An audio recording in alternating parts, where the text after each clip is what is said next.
Давайте поиграем в одну простую игру. Попробуйте найти, что на этой картинке лишнее. Правильно, ну какая современная техника будет работать с проводом, мешая убираться в квартире? Вот и инженеры Аками тоже так подумали, когда разрабатывали новую модель пылесоса V70+. На нашем столе сегодня один из лучших беспроводных вертикальных пылесосов, готовых составить конкуренцию хоть Dyson, хоть кому-то там еще. Ну, разумеется, не в плане цены. Пылесос привезли вот в такой картонной транспортировочной коробке, внутри которой уже красивый оформленный картон в цветах бренда Аками. Но так как у нас обзор не на коробку, быстренько от нее избавляемся и приступаем к осмотру содержимого. Итак, список комплектующих вмещает основной блок с пылесборником, металлическая трубка, щетка, щелевая насадка, щетка 2 в 1 и настенный кронштейн с адаптером питания. Теперь обо всем по порядку. Начнем с главного компонента. Перед началом работы нужно подсоединить аккумулятор к главному корпусу. В целом вы сразу поймете, когда крепление сработало, услышите характерный щелчок. Отсоединяется аккумулятор после нажатия на соответствующую кнопку. Теперь также до щелчка нужно приконнектить металлическую трубку, а затем уже по ситуации дополнить необходимой щеткой.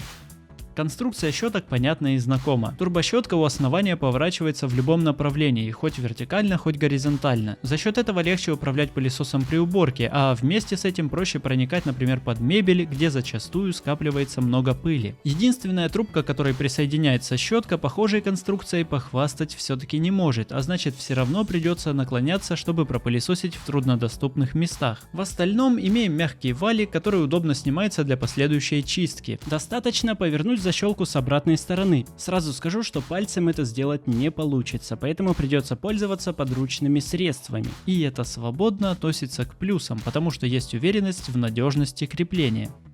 Ну и разумеется, все это передвигается на больших колесах по бокам, которые в миниатюрном варианте присутствуют и снизу щетки. Самое интересное находится спереди. Диодная подсветка поможет лучше рассмотреть пыль и волосы на полу, потому что часто на вот таком ламинате кажется, что он чистый, но если посмотреть внимательнее, то как раз и обнаруживается все то, от чего мы так хотим избавиться. Все это ловко комбинируется с насадками для мебели, предназначение которых пояснять смысла нет, так как оно кроется в самом названии. Теперь о зарядной станции. Как я уже говорил в начале, в коробке есть настенное крепление.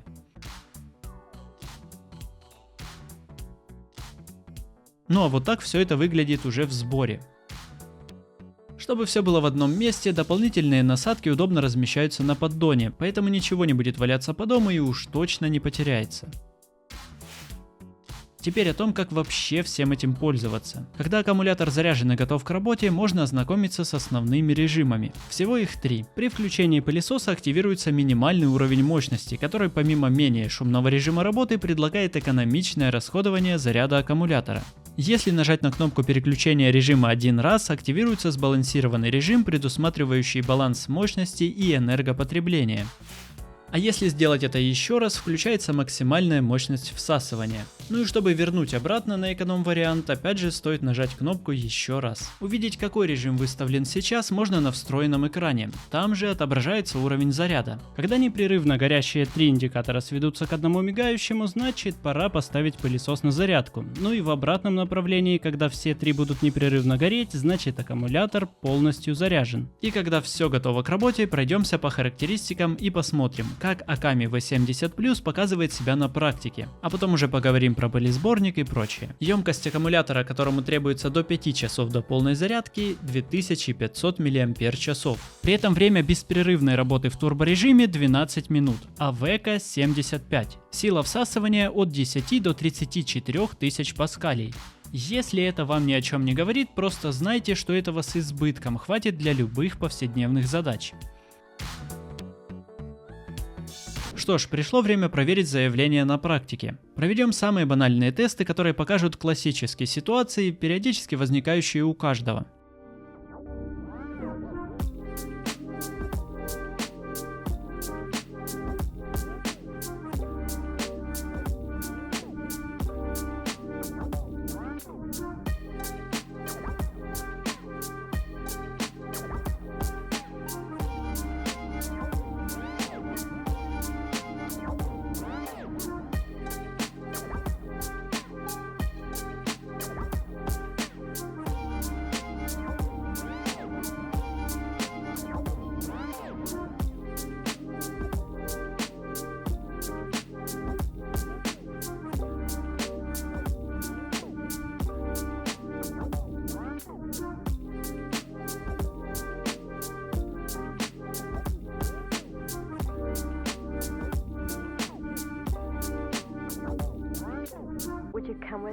Ну и после проверки, с которой пылесос более чем справился, нужно узнать, как за этим всем ухаживать. Пылесборник отсоединяется при нажатии соответствующей кнопки на корпусе. Из него вытаскивается корпус фильтра, ну и сам фильтр соответственно. И фильтр, и его корпус можно мыть, но перед постановкой обратно, что логично, все это нужно как-то хорошо просушить. Желательно не на батарее отопления. Ну и потом соберите все обратно и можно снова пользоваться. Еще замечу одно по поводу пылесборника. Как и принято, его очень удобно опорожнять, потому что можно просто открыть крышку и высыпать содержимое. В принципе, добавить к этому и нечего. Перед нами хороший пылесос за не менее хорошие деньги. Владелец получает отличный, не побоюсь этого слова, гаджет, который помогает убираться в квартире, а большего от него и не требуется. Время работы вполне приемлемое, особенно учитывая, что большинство задач с легкостью выполняется на средней или даже минимальной мощности. Думаю, 20 или даже 50 минут точно хватит, чтобы все пропылесосить. Набор удобных щеток поможет добраться до любых труднодоступных мест, плюс турбощетка выполнена довольно качественно и помогает увидеть всю пыль при помощи специальной подсветки.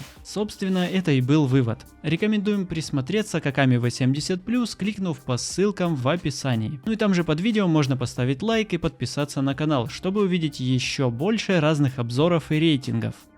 До встречи в следующих видео.